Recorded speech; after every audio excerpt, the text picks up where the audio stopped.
हाँ, चलिए बेटा आगे देखिए। दिया ना, सभी संज्ञा शब्दों के रूप लिंग, वचन तथा कारक के अनुसार परिवर्तित होते हैं। तो पहले हम लिंग को समझें। अब पहले हमको जानकारी होनी चाहिए कि लिंग, वचन और कारक के अनुसार परिवर्तित होते हैं। तो लिंग, वचन और कारक का प्रयोग कहाँ होता है, कैसे होता है? तो संस्कृत में 3 लिंग हैं। कौन कौन से? पुल्लिंग, स्त्रीलिंग और नपुंसकलिंग। पुल्लिंग किसे कहते हैं? पुरुष जाति का सूचक शब्द पुल्लिंग कहलाता है। जैसे पादप, मेघ, पर्वत आदि। मतलब जिस शब्द से पुरुष जाति का बोध हो वे शब्द क्या हो जाएंगे? पुल्लिंग होंगे। स्त्रीलिंग, स्त्री जाति का बोधक शब्द स्त्रीलिंग कहलाता है। जैसे मेधा, नदी, मति, वधू आदि। अब इसमें देखिए पुल्लिंग वाले में क्या था? पादप, मेघ, पर्वत। सब में देखिए अ था अंत में ना, तो इन्हें हम क्या कहेंगे? जिनके अंत में अ होगा उन वर्णों को हम कहेंगे अकारांत शब्द।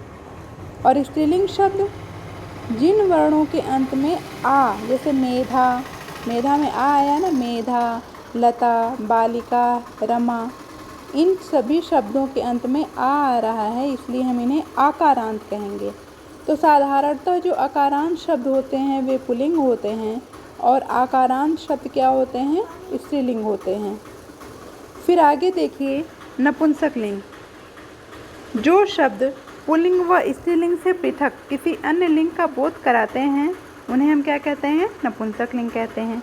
जैसे पत्र, पुष्प, वन आदि। ठीक, तो इसका रूप अलग होता है। संस्कृत में इसका अलग ही रूप चलता है। जैसे आपने अभी पढ़ा ही है रुचिरा में, 1-2 चैप्टर पढ़ा है ना, तो उसमें देखा होगा आपने कि बालक का क्या है? बालकः, बालकौ, बालका, ये रूप चला। ठीक, अगर लड़की है तो उसका हम रूप कैसे करते हैं? बालिका, बालिके, बालिकाः। और अगर फल शब्द है या पत्र है, पुष्प है, नपुंसकलिंग शब्द है, तो उसका रूप अलग चलेगा। पत्रम, पत्रे, पत्राणि, वनम, वने, वनानि।